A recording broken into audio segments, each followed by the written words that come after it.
Hello, welcome to Gender Nebulous. Is it episode 32? Am I right? Yeah, I was gonna say I'm just I can't believe it. I can't keep up now with how many we've done. But yeah, thanks for joining us. We're gonna just have a quick warm up, do a few vocal exercises. You know, tra la la la la la la la la. Get into the mood a bit, see who comes in the chat. And this week we're gonna be talking about progressions of abuse. Right, this is means like the kind of what we used to think was shocking suddenly becoming kind of normalized, and maybe you've noticed the escalation in online attacks and things like that. Because I don't know if it's that there's more aggression, or it's just become more permissible, or if or there's more horrible people out there, or if it's just that there's more and more people getting online, and therefore that seems to create this false sense of what do you call it, conflict. I mean, conflict definitely is out there. I'm not playing that down, but I think an element of it is that we're all sharing these very narrow bandwidth spaces, and then we clash because we think we're in a world wide web, but we're actually in a tunnel.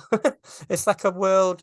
It's like because we're not because it used to be a world like wide web. When I first just got onto the internet, you built your own little space on it. I remember Yahoo GeoCities, and you'd build. Yeah, but this I was really young when I was doing that. I'm not old, right? Stop it. But I'll let you could build your own little website, and you could link other people in your website, and that's how you met people. And because you would only ever hook up with people. When I say hook up, I mean like link to. Yeah, let's not be dirty. Um, you'd only hook up with people. I've got to stop saying hook up. It's I'd only ever connect with people if you had similar interests, because they see your little bit and they say, oh, this person's into astronomy, this person's into computing, this whatever. This person's into spanking or whatever it is. Stop it. Right, we did say, yeah, we did say at the top of this we're gonna not because mm, yeah. So what I was trying to say is like when I first got on, I don't know about you, Victoria, but when I first got on the internet, it was a very sort of friendly, everybody was kind of sharing knowledge about, because I think you were mainly geeks really, because if you were on the internet in the late I think mine was 99, and I remember having Windows 9 98.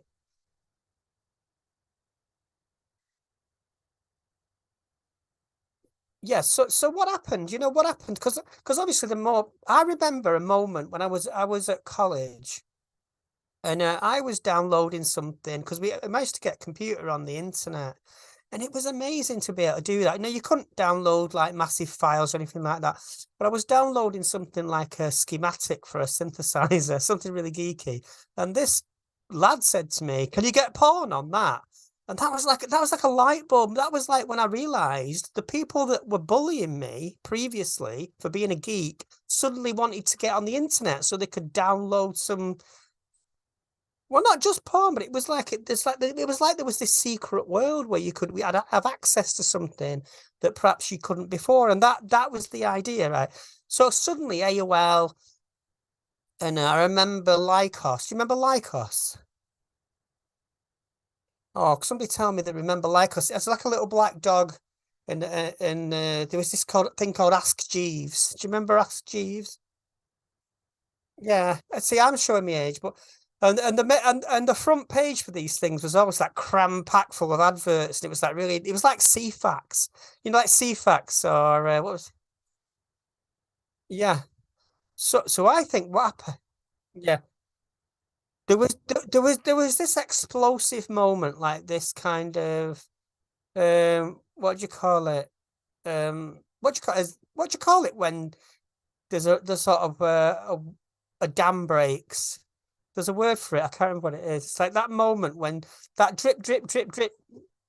Yeah, when that drip, drip, drip, drip, drip suddenly goes boom because everybody comes online, and then then I realized I was in a space with people that I had to They're saying be they can't hear wary me. of. I think my microphone was glitching. Can you hear me now?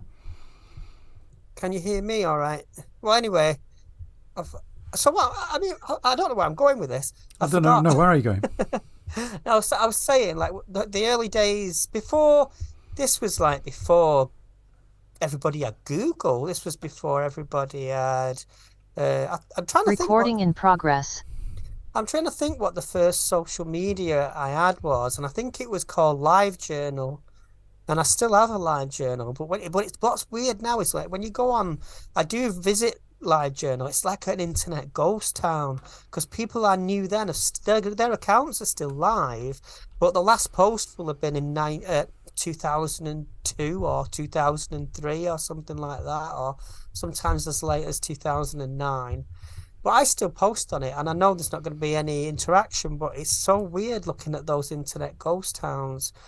And I think the next one was MySpace. And then I remember that moment, that Facebook moment. So where I'm going with this is like when we talk about abuses online, it's because we initially you're sort of in a network of people that you share interests with. So I'd look up gender issues, I'd look up, and it was so like when I think about it now, it was so kind of tame and pleasant, a green and pleasant land of internet where you could have there would be proper like peer reviewed information you could read about gender studies. It wasn't so much singular opinion based. You so anyway, that's how I felt about it then. Did you Maybe have I'm a looking at it. MySpace account? Did you have one of those? I did have a MySpace, Yeah. yeah.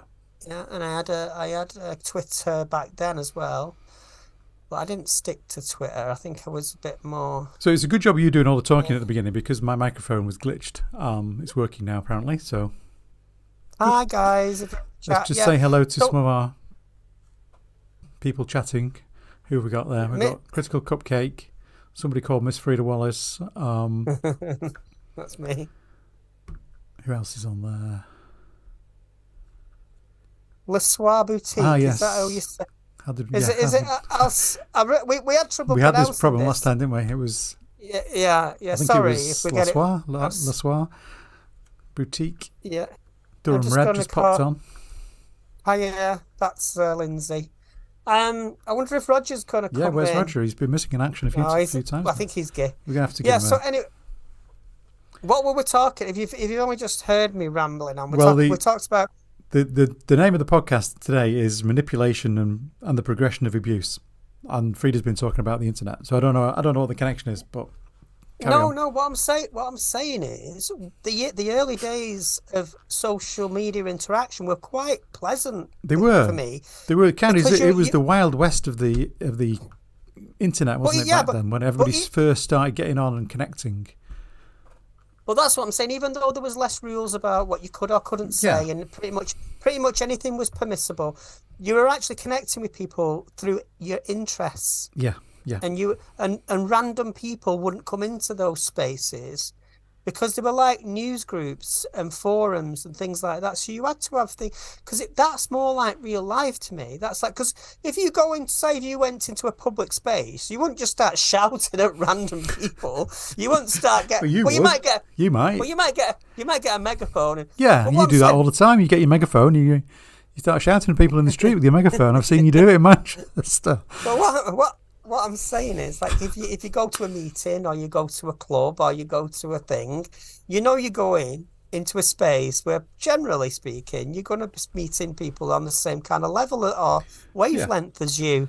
But that's what the internet. That's what it felt. I mean, it might be rose tinted. And you're comparing it to how it feels now.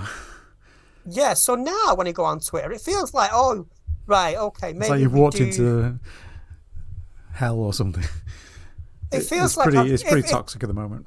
It feels like I've walked into a zoo with a backpack full of food, and everybody wants a bit, and then you've got to sort of fight your way through. It's like an obstacle course rather than an enriching experience. So I think when we were discussing this episode, we were kind of talking about in terms of manipulation, it was like how the press manipulate things, how politicians manipulate things, right wing nut jobs, TERFs, gender crits, same thing as nut jobs, and it's like kind of that drip of manipulating every kind of story that comes out to match their agendas. We've seen this more and more recently in terms of how politicians are using trans people as the wedge issue. The culture wars. So that's kind of what we were talking about, how those groups, how those people manipulate the news, and then how that feeds into like the abuse that we receive on things like Twitter and Facebook and all those things.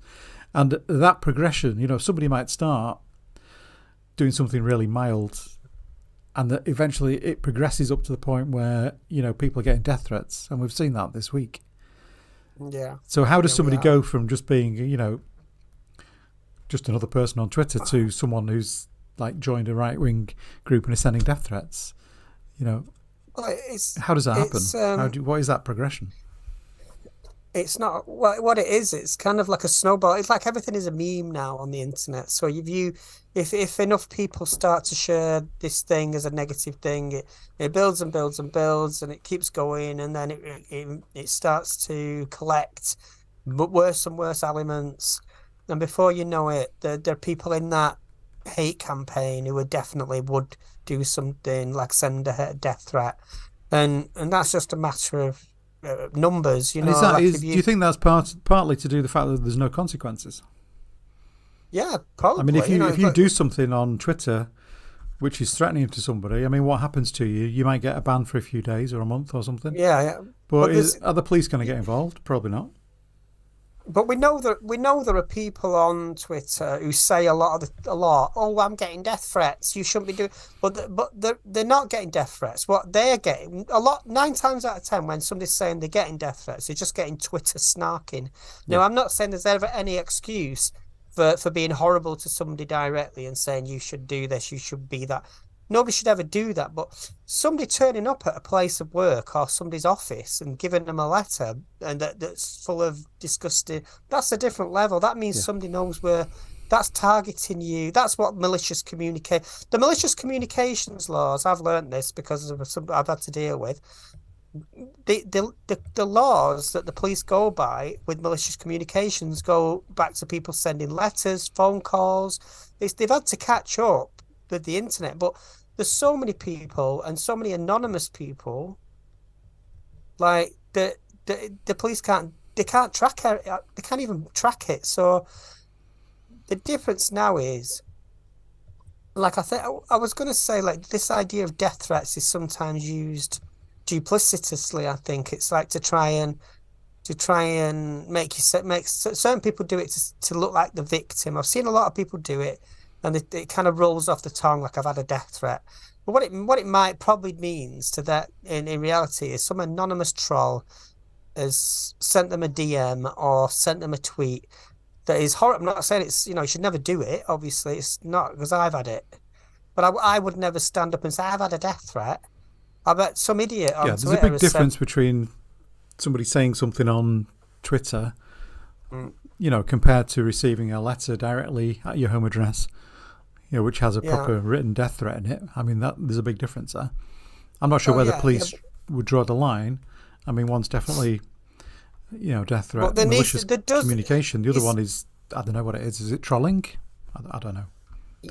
But there's a balance here, isn't there? Because I'm not somebody that believes in censorship, right? I'm not. I think there should, when the government starts to get involved and say, right, we're going to put these restrictions on this that really makes me nervous, and sometimes that's the price we pay for safety. Like, it's like, do you want a total freedom of expression? Yes, but do you want to have to deal with people that are malicious? No. Now, where does that balance lie? Because some people's tolerance for abuse is more than others. Like, I think I'm pretty tough, right? But I've had stuff sent to me. I've had stuff done to me that I know if I dwelled on it, it would, affect me in mentally in a Yeah, and negative way. if Now, that happened to somebody who's not used to it, the yeah, effect would be exactly, even greater. I mean, you're probably getting exactly. immune to it, aren't you? I mean, I I, noticed India Willoughby's, she's had some threats this week, but she, even her, she was saying like she's kind of got used to the abuse that she receives on a daily yeah. basis, Durham and just it said kind the of kind of malicious. it's escalated to this point where she's getting serious threats now. Yeah, I was just going to say Yeah, Durham has just said the Malicious Communication Act is a very serious it is. legislation and can be tried. It is, and I'm not playing down anything. What the point I was trying to make was that when I was younger, there was no politicians didn't go on the internet. They hadn't discovered the power of it yet, and there was not because I was 16, 17, and I was going into a space, but anything could have been on there. If somebody had chose to put anything on there, they could have, but they chose not to because there weren't Yeah, arseholes that were on I mean, it. you're talking about the innocent days of when the internet first started, where Yes, so where so so people enjoyed it and it was like a so freedom. so does it not feel like there are certain people that haven't yet got used to this idea that you have got a free platform? Probably. So obviously their instinct is it's like, do you know when you're sometimes watching the telly and you shout at the telly and you that's what people used to do. So but now the telly shouts back.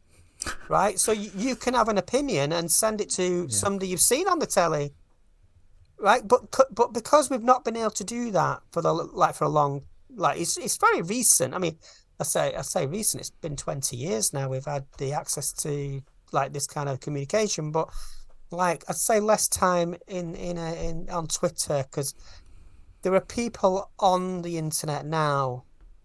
Like it's getting to that point where they've never had that voice, so that their instinct is it's like you're a child.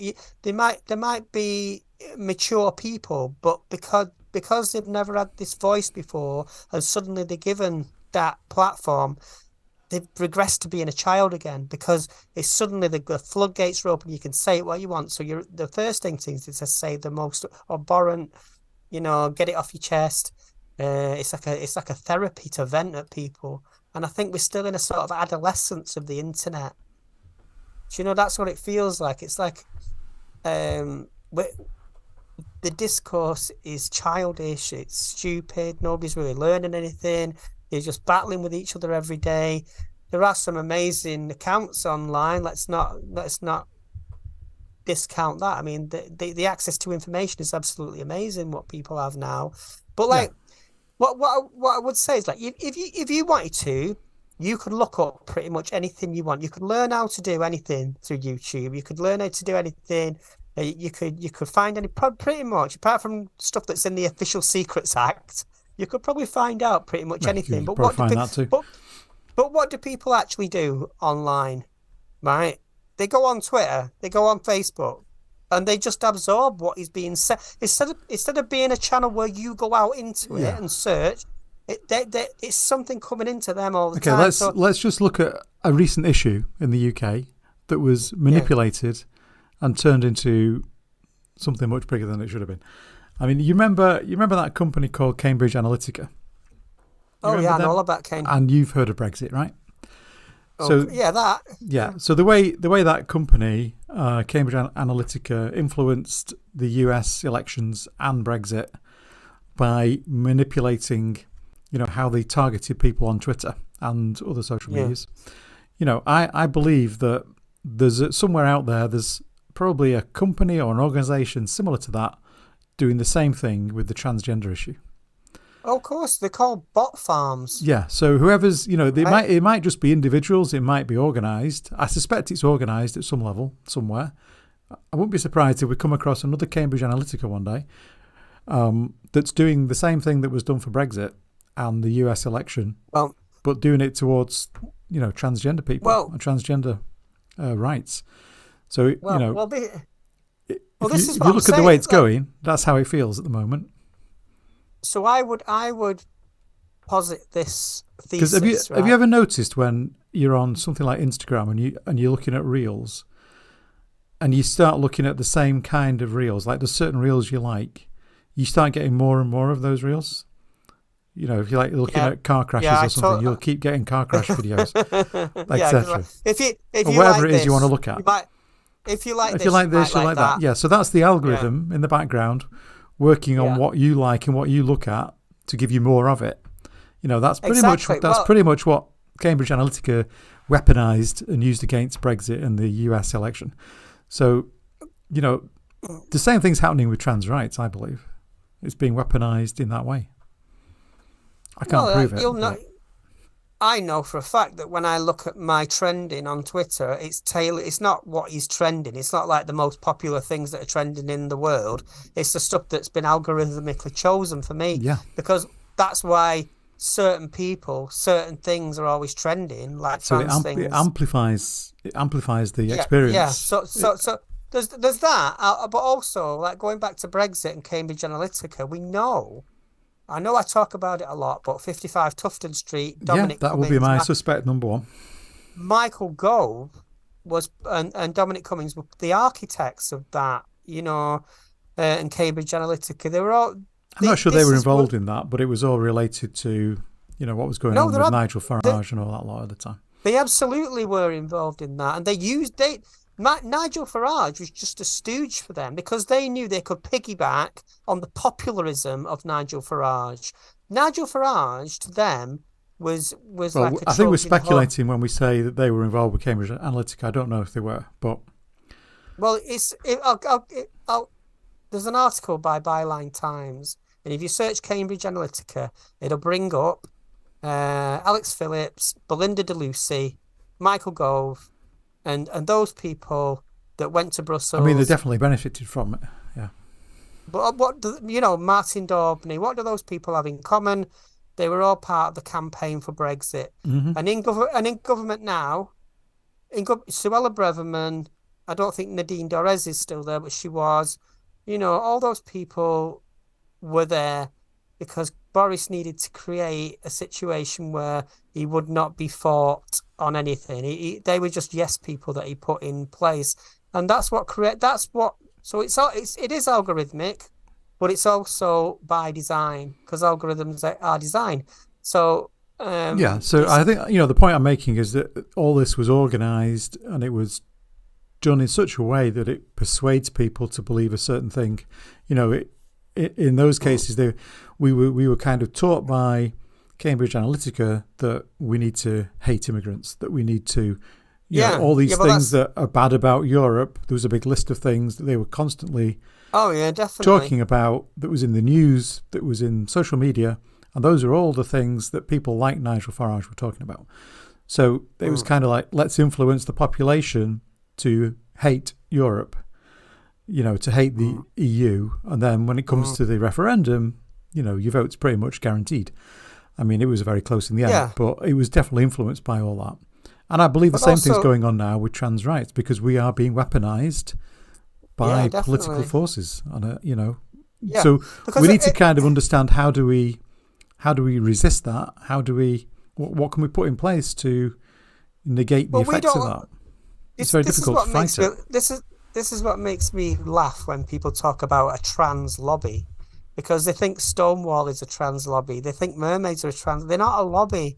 They're just people that are trying to do something good in the world right now. They have a lot of flaws, and we've talked about this before. I'm not going to get into that now, but when people talk about lobby groups, we're talking about groups like, the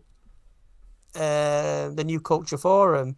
These are massively multi-million-dollar funded groups that can fund people like Cambridge Analytica. And imagine if there was a trans lobby group that had that kind of money, we'd be funding an algorithm that put happy, positive trans stories in. Maybe that's what we should do. We should create an organisation which does the opposite. But this is my proposal, right? So if we start collecting positive stories, because obviously we can't ignore the news. We're talking about stuff that's happening in politics, so we're not going to ignore it and just start being all like, oh, let's ignore that and just put all the happy stuff. But let's do an experiment. Like every trans person on Twitter post a positive story about a trans woman and see if we can tip the algorithm. Now, I don't think it would, because actually, it's paid for adverts as well. These organisations have adverts We don't on have the these voice. social Like, medias, which are written in such yeah. a way to look very subtle, but they're worded in such a way to, that's how it makes you think. But it might not ever work for us because we're not like as a group of people, we're always going to be a small minority. It's like in terms of civil rights and ethnic minorities and things like that. You had a black civil rights movement because that was in certain cities that was a large population. They come out on the streets but it's good to see when trans and this is why we need cis allies. This is why we need people to support us who understand the issue. You don't have to be trans to understand that if you support us, that improves everybody's life. It's like I always say, a high tide lifts all boats. So by supporting trans rights, you're actually improving rights for other people and other minorities, because if you have a positive, inclusive outlook, then you'll see other issues in the same way. If you're constantly like, oh, this is a threat, we don't want immigrants because they're gonna cause problems. It's like if everything's a negative issue, you just every time you see a minority issue, you're gonna think, oh no, that's that they're getting something I'm not. I need to protect my. And I think and a lot of times it comes down to economic downturn as well, because always in times of economic hardship, people start looking at what they've got and thinking, oh God. They become isolationist and protectionist and nationalistic. You're always going to get that, and I think we're in one of those periods where people are fighting over tomatoes, for God's sake. I don't know. It's weird, isn't it? There's no tomatoes in the supermarkets in England, but if you go over to Europe, the shelves are full of them. I'll tell you what, I bought some tomatoes today and I was looking over my shoulder. You should be careful, you're going to get mugged. I was looking at my shoulder and I thought, if this woman says, look, trans women are taking taking the tomatoes. Taking your tomato. We're not having any of this. Oh my God. The trans lobby are making salads behind our backs. Hey, don't joke. Somebody might pick up on that. That's the same thinking that goes on in people's minds because when there was that shortage of HRT patches and a lot of this is tied into Brexit shortages and the fact that it's now difficult to import stuff into the UK from Europe. And to be honest, a lot of companies in Europe are probably thinking, why should I export to Britain? It's too hard. Well, Cupcake's saying, what's Stonewall doing? Well, that's a problem because we had a bit of a discussion about this and I was like, what are Stonewall doing? Why aren't they funding things like this? But they do, but they're such a big organisation. They have to work with the government that is in power. So they're walking on eggshells all the time. So they can retain that power. It's like that's why it's bad. They're like a monopoly, aren't they? It's like when I've worked with the LGBT Foundation in Manchester, compared to Stonewall, they're like a drop in the ocean, but it's more of a community thing, and that's. Stonewall is Europe's biggest organisation, isn't it? For it's huge, LGBT rights. But you see, what we need is less big organisations and more small communities. So if you live in a city, find that organisation. Like the grassroots stuff. Yeah, there will be one, right? Difference, I think. Yeah, so find that, like even if it's just a club that meets in a church hall or in a library. Try to support that because that is where the activism is going to come from, really. Okay. So let's just try a little experiment here. I'm going to use your mum for this experiment, Freda. Mom? Because you don't have to bring her in, but so she's shouting me back. No, Mom, I was only joking. So yeah, your mum, right, and a lot of mums out there, a lot of people out there who don't live, they're not trans themselves. They don't live with the abuse. They're probably not on Twitter. They're probably, not fully aware of what's going on. So when they hear something on, I don't know, LBC or GB News, some anti-trans themed story, how do they kind of understand and react to that? Do they think, oh yeah, this is reasonable? Yeah. Those trans people, they're terrible, aren't they? So it's like how do you get through to somebody who doesn't really know about the issues, doesn't really understand the issues, and yet is being fed this constant supply of negative stories to try and persuade them to think in a certain way, a bit like Brexit again. how do you take that person and say, look, all this stuff that you're receiving is flavored in a certain way. It's being fed to you by the machine.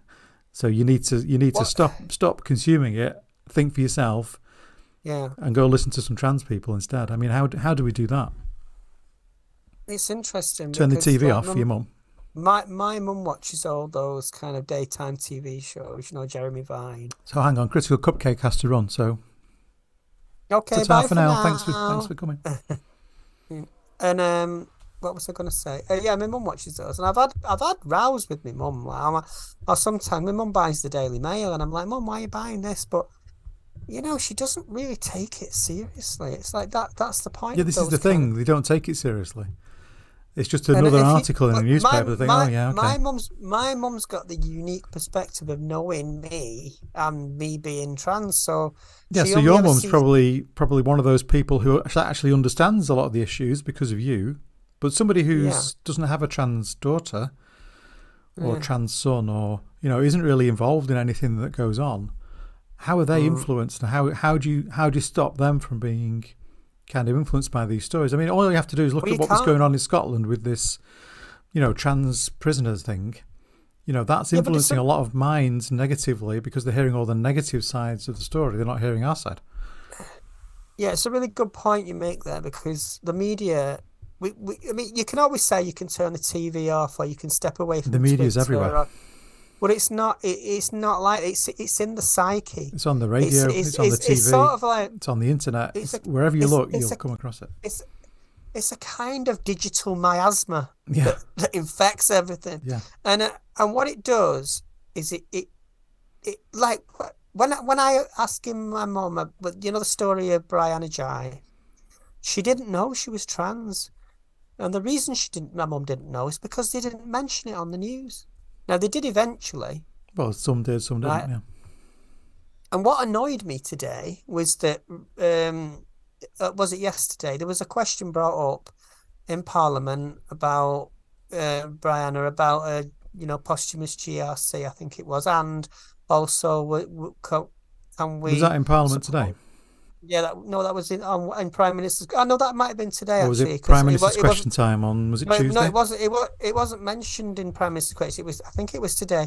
And anyway, Rishi says he got a name wrong for a start. Yeah, he called her Rihanna.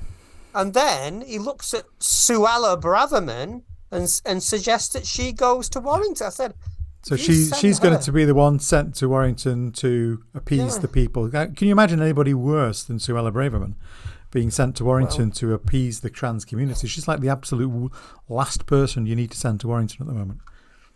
I mean, it's horrible. But Rishi hasn't got a clue, has he? He doesn't even understand this story.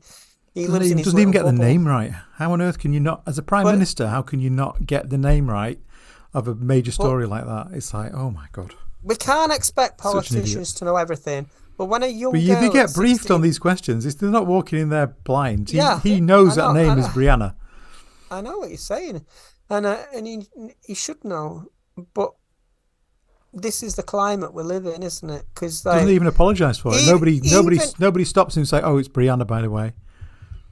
This should actually be a turning point with that story. That should make them all sit up and listen. But it's not gonna. It's not gonna be. It's just because the media don't want it to be a story. If this was any other, you've got the whole media. Everything's set up to perpetuate the stories that they're doing at the moment and the way they're doing them. It's all set up to follow the narratives that they want to follow. They're not going to suddenly change it just like that because of us. No, but they deliberately play it down, and they. Well, yeah. I mean, it's bad what's happened, but look at what happens in the States. There's hundreds of people killed, not just one. Yeah. And they don't do anything there, do they? They just make it worse and worse, and they're bringing out more and more laws in places like Texas and southern states, against trans healthcare. It's just non-stop.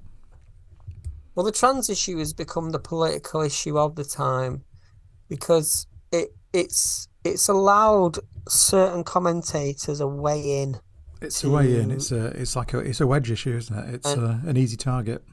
And even though they do hate all the LGBT spectrum, and they're also racist a lot of the time, and they're also very bigoted in lots of other ways.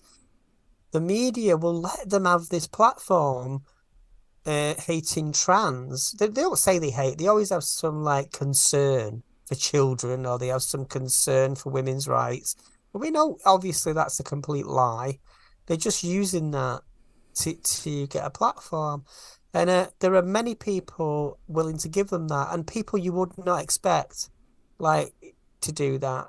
People like I've seen things on telly where I think, if this was, if you were talking about the gay issue in this way, if you were calling it the gay issue, if you were talking about it in that way, we're not a trans issue. We're people. Just because we're trans, we're not. There are issues, there are problems, and there are medical and all sorts of things. But if you say, it's almost I've heard people say a trans problem, because that's the way it's put across to the public. What are we going to do about this? Like, it's like a problem. There's no intrinsic thing that's a problem about being trans. It's just the society that makes it that way. So it's like, imagine, like when children get asked questions at school, there's always this implication that children are being forced to learn something. They're not. What's happening is children ask questions because children are naturally curious, and some children will grow up to be, trans, and they'll know that they'll know that they're gay from quite an early age sometimes. So when children ask those questions, you've got to have a library, and you've got to have the knowledge to be able to answer those questions honestly. Because if the people answering those questions for those children are people that want to shame them and make them feel guilty or wrong, that is going to have a really lasting, damaging mental effect. And it's going to turn those people, I'm not exaggerating when I say people commit suicide over this kind of thing. And if you don't have teachers that are empathetic, sometimes the teacher is your only port of call, or your social worker, or your youth worker, or your community leader. And if those people are not allowed to communicate, like that Section 28 thing, there are people that want Section 28. Yeah, they want it back. I know. They want it back, and that's what they're campaigning for. The trans bit is just the bottle cap, for that. So that's that. It drives me insane. Our Sunday show, we normally go through the news. I've been saving up this week's headlines. I'm not going to go through the news now, but just to give you an idea, I'll just read out some of the headlines here. So, Brianna Vigil pelted with homophobic abuse by thugs in balaclavas. One story. LGBTQ asylum seekers reveal traumatizing treatment by Tory government. I'm living in fear. Brianna Vigil, UK, a dangerous country to be trans, say mourners of slain schoolgirl. Brianna, trans girl's tragic killing should be wake-up call to politicians, minister says. Peter Thatchell on his brutal 1983 bid to become Britain's first out gay MP. Conversion therapy victims told to buy a rugby shirt to turn straight. Well, that's just a few. There was abuse that end of life hospice care, failing trans and non-binary people. Yeah. That's just a small selection of what I've kind of seen. Just this week. That's just since Sunday. So we are definitely seeing an escalation in the rhetoric and the stuff that's aimed at us.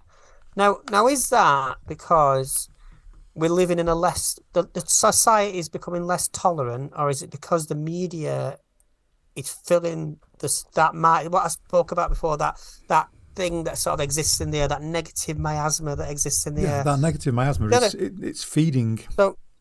So one thing that interested me this last week and perhaps the week before was, that Hogwarts game that came out. Oh God, no. The way that was promoted, why did it even get that kind of promotion? And there's loads of games that come out. Go on, but I'm just saying, I'm a gamer. There's loads of games that come out which get pretty much zero attention. This one comes out, it's all over the press.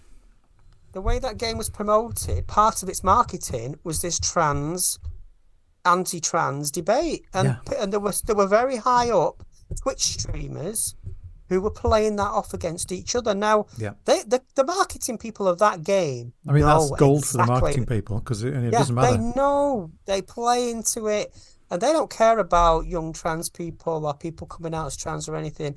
But if you think about what happened with Brianna Jai, and think about, why are kids doing this? Why are 16-year-olds doing this? It's because, if you're going to release a computer game and part of the marketing for it is one side of people hating another side of people, then maybe that filters down a little bit into their minds. Just a guess. You know what I mean? It's not coming out of nowhere, is it? You know what I mean?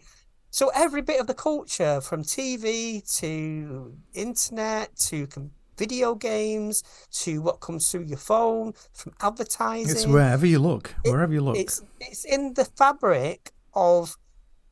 It's really hard to... Like what you're talking about my mum before, she doesn't go on she goes on Facebook to have a look at my sister's pictures of her dog. Yeah, I know. Right? I mean, my mum's the same. She's in her 80s, But for us and for younger people, especially people younger than us, they've never known a world without that. So it's like I'm on TikTok, right? And when I go on TikTok, I think I'm going to bring my Zimmer frame when I come to TikTok, because everybody's under 25. Right, which is great. So you're the grandmother of TikTok. Is that what we're saying? But what I'm saying is that if I'd have had that when I was 16, 17, I probably would have been on it, and I probably would have been getting information from TikTok about how. So if you are part of, you're plugged in, aren't you, from a very early age to negativity, also positivity, but it's not a case of balancing those two things. It's there's some good things, but there's some bad things. No, there's bad things over there that shouldn't be there, right? We don't balance things out and then get somewhere in the middle and go, right, we've got this thing the BBC, the thing the BBC do when they always say, there has to be balance, and they have one trans person on and like 10 anti-trans people on. They call that balance. So we don't want to hear the negative, hostile comments. That's not balance. That's negativity. Well, that's the way the BBC do things. It's like, let's have a debate. Okay, BBC, how we're going to do it? Well, we've got a cat over here that hates dogs and a dog over here that hates cats. Let's put them together and see if we can come to some sort of conclusion. No, that's not a debate. Entertaining TV. That's entertaining, but it's not. You're not going to learn anything. You're still going to leave that arena with the same confusion that you came into it with. So that's how those things work. But it feeds this monster that we're talking about. It feeds it. Yeah, I'm getting animated you now. Are. But the thing is, the point I'm making about TikTok is this. Are you on TikTok, Victoria? I am not on TikTok. I won't go anywhere near it. Right. Well, let me tell you what TikTok's like. Imagine you're watching the telly, but every second the screen is changing to a new program. Right. So you're watching. I have seen it. I do know how it works. Yeah. You're watching 60 TV programs in a minute, and if it's a bit like being on Instagram and flicking through reels. It's a bit like that. So if your algorithm is like mine, which just shows you drag queens, beauty regimes, and music machines. Actually, that all rhymes. Drag queens, music machines, and beauty regimes. I'm using that anyway. But that's what comes up in my feed. Bringing out the poetry in you now.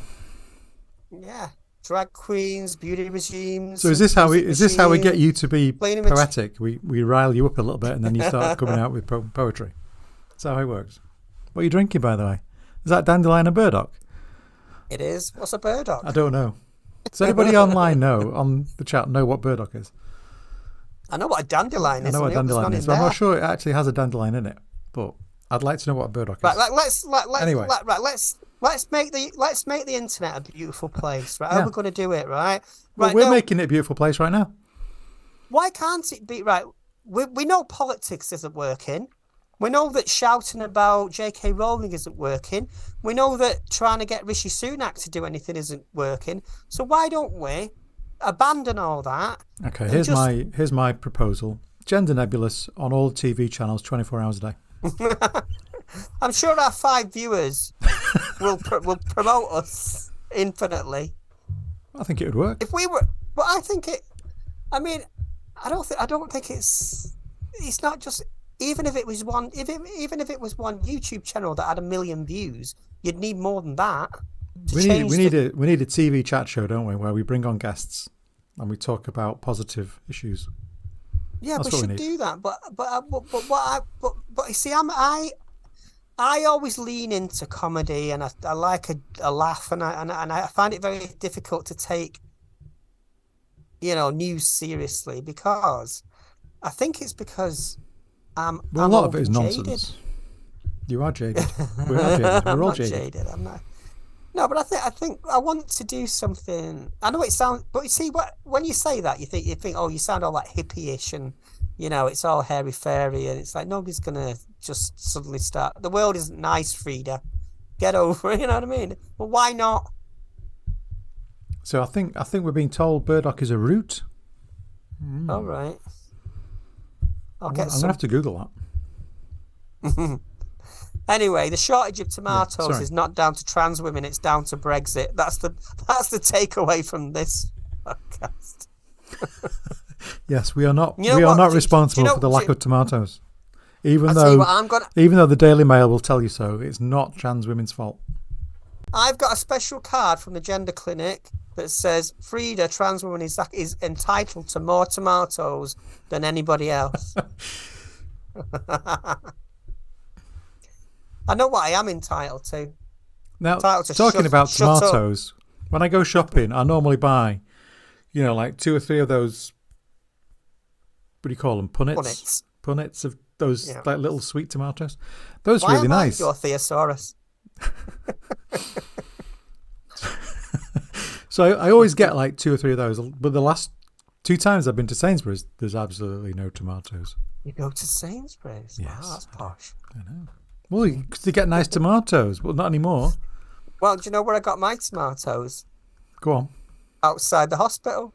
They've got a little fruit and veg stall. But you should have got outside the hospital. Yeah. Well, not free. Well, I know they're not free, but next time you go by, let me know. Get some for me. I'm out of tomatoes. I'm desperate. So I'm coming out the hospital and I'm like, oh, tomatoes. Everybody. It's like, just put some smile on your face. Have these been nicked off back of a lorry or something? Some blokes just selling them outside the hospispittal. Sounds a bit weird. I've got a prescription from the gender clinic. You want to buy some tomatoes? I've got a prescription. It's like, what kind of world do we live in where tomatoes have become like a Class A drug? I mean, what's going on there? Yeah, you've got to meet dodgy characters on the corn. You've got to have like a tomato supplier on your phone now. It's like, what's going on? I'm just looking at I don't know if I'm saying this right. Le Soir, Bessoir, and she's like boutique. Sorry, she's saying, is there an underground Manchester radio that is not B? We love Joy Division Smith. Yeah, I used to listen to an underground radio station from Manchester called Sunset 102, and they used to play all the DJ sets from 828 State and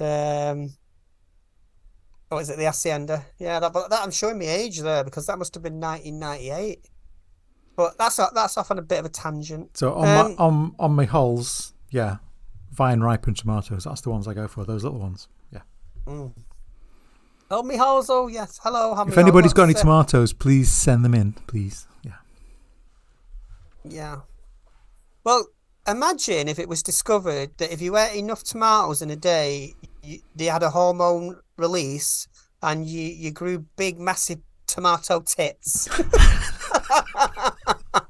Melons. Those are melons, they're not tomatoes. Well, there's no shortage of melons, as far as I know. When a tomato gets big enough, it becomes a melon. So next we're going to have a melon shortage, aren't we? That's going to happen next. Talk about my melon. So far, you can't get tomatoes, you can't get cucumbers. What else can't you get? Coconuts. Seeking Petrus, she's got some. Well, is it just tomatoes that we've got a shortage? No, it's tomatoes, cucumbers. I've just remembered a very important news story that you've overlooked. There was a woman She went into Aldi somewhere in Yeah. Southampton and tried to buy 100 cucumbers. 100 what? 100 cucumbers. Cucumbers? Cucumbers. Oh, cucumbers. Okay, yeah. 100? What did I say? Yeah. And they wouldn't let her buy them because they said, yeah, you can't come in here and buy 100 cucumbers. What was she going to do with 100 cucumbers? I'm not sure I want you to answer that. Have 100 wanks, I don't know. What can you do with cucumbers apart from put them in a salad? Well, the thing is with cucumbers, it's like Keep it clean. When they're fresh, you can probably get away with it. But when they soften a bit, there's not enough firmness. Yeah. Yeah. and if you're me and you've got a bit of a recalcitrant hole. Sorry, a what? Recalcitrant. Okay. I'm gonna have to Google that later. I'm glad we're talking about which vegetables. Fruit and veg. We should call this the Fruit and Veg Show. Actually, that reminds me. Anybody who's interested in fruit and veg, there's a YouTube channel called. It's related to Ingleton Pottery. So if you look up Ingleton Pottery, the guy who runs that pottery also has a farm. Well, it's like an allotment, a small farm allotment thing, where he grows giant vegetables. Right. So he grows carrots like this. How big? Like gigantic carrots and potatoes. Grows potatoes in buckets. Does he grow gigantic aubergines? He does. So he might be a secret source of fruit and veg if we need one. Right. And it's in Ingleton where my mum lives. So be careful, Mum. you know when you have those kind of like country fairs in little villages like Ingleton. Yeah. Well, I went to one last year and Harvest Festival. It was like a country fair, and they have like a vegetable competition and like flower arranging competitions, and you should have seen the vegetables in there. They were quite something to see. Well, I remember going to harvest festivals, where they put all the veg from the allotments out on the tables and go and win a prize. It's like first prize for the giant carrots, second prize for the giant tomatoes. Yeah, my giant melons would win a few prizes, I'm sure. Yeah. My miniature melons, actually. I don't think they had prizes for miniature vegetables, but anyway, yeah. They should. They should. Maybe what inclusivity, you could start diversity. a new category there. For you. Diversity is the secret weapon of all growers. Yes, Durham Red, near the caves. Yes, you're right.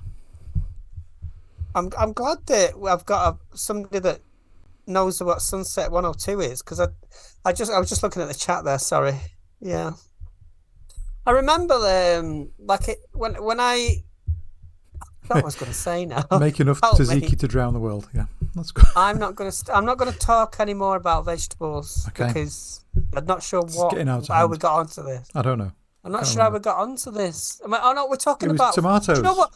Right. Yeah, this is what I was going to say. Are you ready? On the radio this morning, they were interviewing a farmer, and they were saying the reason there's a shortage of certain vegetables, it's got nothing to do with they were saying it's to do with the cost of electric and things like that, which it is, because they have to these polytunnels and all that they used to grow things in this country, they take loads of electric, don't they? But the market isn't willing to pay the farmer. They've got the vegetables, it's just the supermarkets are not willing to buy them at the cost that they would make the farmer. Yeah, they're not going to make any money. They're not going to make any money. So the vegetables are there rotting.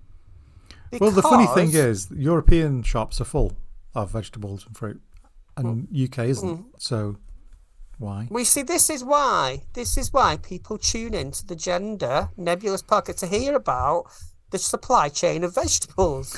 You don't get this with Katie Montgomery, do you? You don't. No. So that. I'm sure Katie's going to be on it, though. As soon as she hears, she'll be on it. Oh, she's got an algorithm that detects her name and things. But, yeah. So what else? So, let's go back to topic. Yeah, I mean, we've been around the houses there. I mean, So I was going to say manipulation abuse. and the progression of abuse. So It's quite the reason. I think the reason we're laughing a bit is because well, we you've got realised to. I mean, it's it's it's quite so a heavy depressing. topic. It's such a depressing But topic. We need no, some light-hearted I think what it is, we refreshment, don't don't we? want to we don't want to do an hour where we're talking No. about trans women. We all know what's going on. We don't need to keep talking about it to Mm-hmm. you. But the reason we do talk about that is because, you know, sometimes you feel like you're just shouting into the void on Twitter. So if you hear us shouting into the void, you don't have to. But I've been through a lot of things recently, and I've had to, get the police involved in certain things that have happened to me. And I tell you what, like I feel like I'm more or less. There's not a lot people can say to me on the internet now that would have any effect on me whatsoever, because I've got this inbuilt kind of force field around me now. But I'm in a very fortunate position in a way, and that fortunate position is that my employer understands if I need some time off and I need some time for stress, they understand where it's coming from. Now, a lot of people don't express it and they don't talk to their employer, and sometimes they can't even because they might have some shitty employer. But I think if you need to talk to people if you do feel like that, because I was like having panic attacks, but now I've actually been able to get work to understand. I feel like the weight has lifted massively because when somebody in authority is on your side, when you feel the police are on, I know people say like, oh, we shouldn't be dealing with the police and no peace at Pride and all that sort of thing, but it helped me, so that's all I'll say. Because when there is somebody who can advocate for you or speak up for you, that makes a massive difference Yeah, that to support really everything. helps. It does. Because you're not on your own, are you? And sometimes you don't want to talk to other trans people about it. I don't want to go and mither another trans woman who's probably Already got other stressed up things. herself. Yeah, I don't want to go on about what's happening to me to her. Even though we are in a network and we do share this experience, sometimes you think, well, I don't want to start randomly DMing somebody about something that happened to me because, No, that's but it's because we good that you kind have of, support at work yeah. for those But I think things. most people, like me, when somebody talks to me about, I understand, look, I can't, I'll signpost you to the right information and what I did, how I dealt with it, and that's how I can help you. But you can't be giving advice to people because everybody deals with things differently. And I think sometimes not people aren't looking for advice actually when they randomly message you. They just want to know somebody's listening. I think that's it. But there is an escalation in online abuse. We know it's happening Yeah. now. Since the Brianna Jai thing, I've been very careful. I did get myself banned on Twitter for a week for calling Piers Morgan something I won't Yeah, we don't repeat. go. We don't need to repeat it, Frida. And but I don't think there's any. I don't think there's anything to be gained from saying things, and I will say it. I don't think there's anything to be gained from saying things like, "This is all your fault." The reason Brianna was killed is because of you, or because of, yes, there are links there, but when you start saying that to individual people, no, don't do that No. because while they might be the worst person in the world to us, that's not going to help us. That just makes us look like we're part of the problem, and we're all none of us are exempt from that argument on Twitter, are we? Well, I We're think all what we need to do is find ways not to contribute to the problem, and at the same time, we need to disrupt this kind of system that but feeds the if abuse there's anything algorithms. if there is anything to blame for the rise of trans hostile rhetoric, I'll put it that way. I don't use the word transphobia anymore. The reason I don't is because it doesn't mean anything anymore. It's It has trans lost a lot of its meaning. Yeah, it has. because because I say trans hostile because that's what it is. The reason there's a rise of it is because people have allowed good people have said nothing while abuses have been in front of them. Now we need allies and we need people to look at what's happening and understand this is not good, and this shouldn't be happening. It's not because of what happened with Brian. It shouldn't be happening anyway. And that consequence, that sort of domino effect, probably does exist, but we can't make. We're not there to make that connection. We're just trying to make good people see where it's coming from, and we're not making it up. No, we're not hysterical. Well, I am sometimes. Sometimes. But what I'm saying is, sometimes you feel like, oh God, maybe this is just how the world is, and I've just got to get on with it. Well, no, it's not how the world should be, and it isn't the world. It's that narrow tunnel of bandwidth that we all seem to be funneling and bottlenecking into, and when it becomes that intense, stressful, pressurized bottleneck, something's got to give. And unfortunately, some people get hurt. It's a bit like, do you know when the bees leave a hive and they all swarm out at the same time, and they all fight, and some there are casualties there because there's not enough air to breathe. You need to create a new situation where there is new. But when you have a bottleneck, the pressure increases, doesn't it? So exactly, it's about that pressure. So that's why there are casualties, because we are also contributing to it, because the more angry we get, the more the intense the pressure grows. Yes, this is why I'm saying we need to find ways of not feeding into the problem of the algorithm. The stuff we were talking about around the manipulation, the progression of abuse. We need to make sure that we don't contribute to that, but we find ways to, disarm it. I'm not sure exactly how we do it, but that's what we need to focus on. I think me personally, I've got to be less tunnel vision about. I think less reactive. Less reactive is the word you're looking for. Yeah, probably. But I want to do, like, after what happened when we went to the vigil and all that. That kind of made me think about. See all those people there. That vigil was amazing to see so many people there. That park was absolutely rammed full of people. That was an amazing thing to see.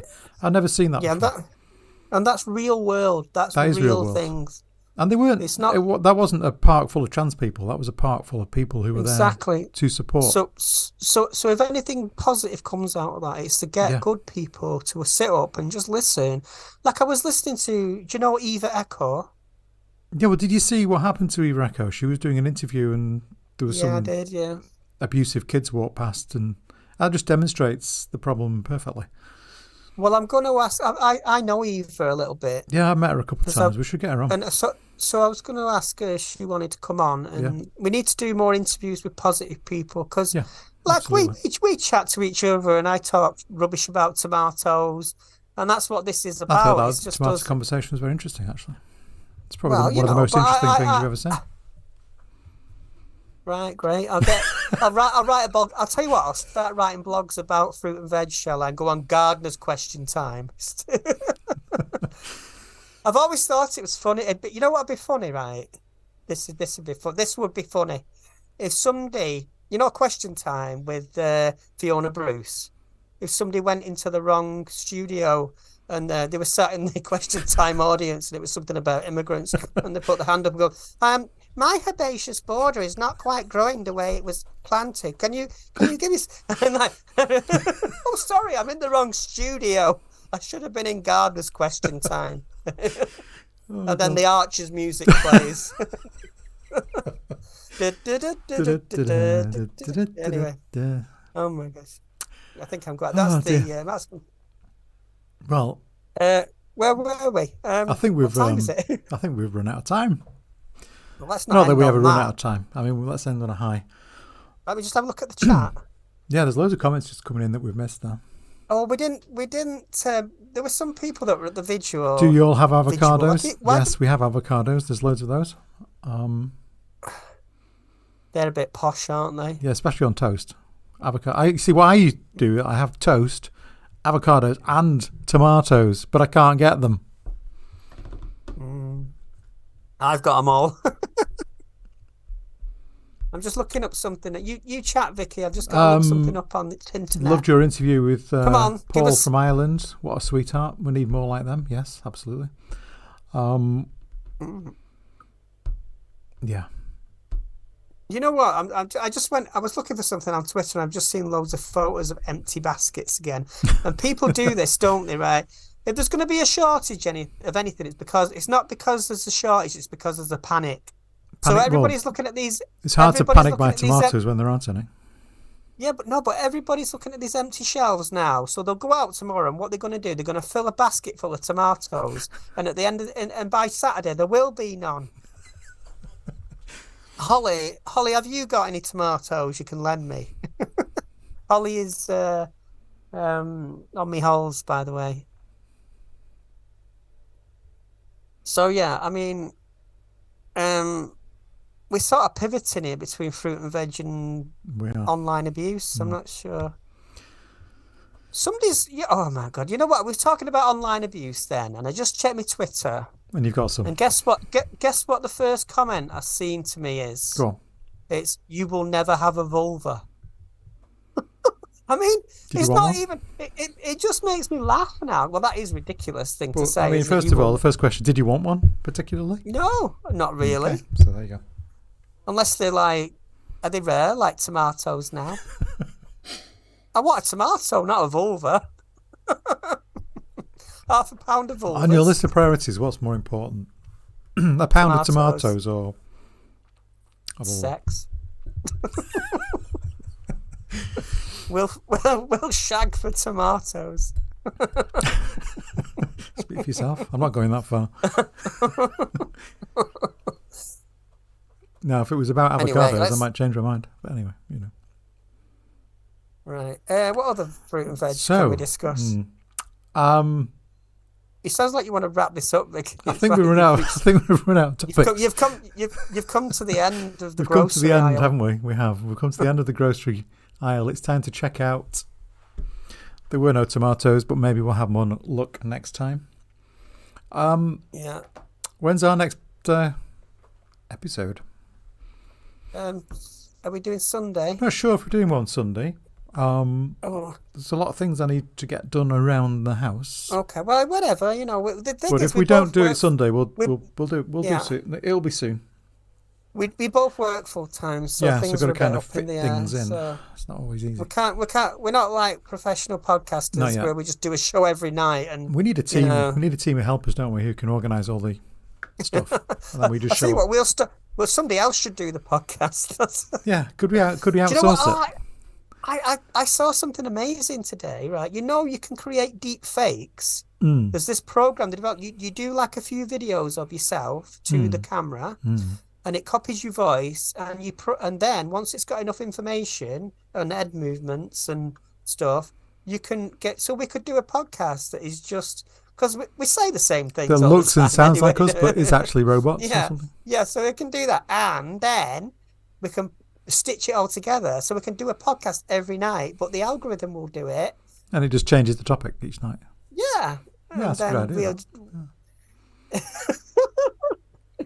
In fact, we may have been doing that tonight. It's got you thinking. But were we though? It's got you thinking. Yeah. Are you real? Are you even real? Am I real? What's real anymore? I don't know. I think I'm real. But when Holly does her Twitch, she uses an avatar, and I was thinking of doing that, but I need an avatar that looks like me. You know, like Daria. I model myself on Daria Morgendorfer. Do you know who that is? Have you seen the cartoon Daria? I have no idea what you're talking about, but it sounds good. Oh, somebody tell Vicky and somebody send Vicky some information. Send me the info. One of the best cartoons ever. Daria was like a sort of grunge girl cartoon. I've led a sheltered life eating avocado on toast, so you know. What is this podcast about? I have no idea. I don't care anymore. But we've checked out, we've paid our bills, and it's time to... Yeah. Are we going to do the little song? But but I just want to say, if anybody enjoys this, I enjoy Please it. share. I'll watch it. Please share. Yeah, we love doing it anyway. If you want to share us or, send our links to anyone who's, out of revenge. You're really selling it now. Yeah. Right. So thanks for all the comments. Thanks for all the entertainment. Yeah. So we're going to do our Don't Forget to Subscribe song. Yeah. You ready? After 3. 1, 2. Yeah. 1. No, you got to count. I'll count in. Okay. 1, 2, 3. 3. Don't forget to subscribe. Is there a delay on this line? Hang on. Let's count to 5 together. 1, 3, 2, 4, 3, 5. 4, 5. What? Oh no, we can't do it. Anyway, don't forget to subscribe. Are we supposed to do duets if you're out of sync? I don't know. We're never going to be Lennon and McCartney, are we? No. Right. No, we're not. We're going to be Hindley and Brady. Are we going to say goodbye? Don't forget to subscribe. Give over. Give over. Right. Bye. Right. Bye for now. Thanks for tolerating.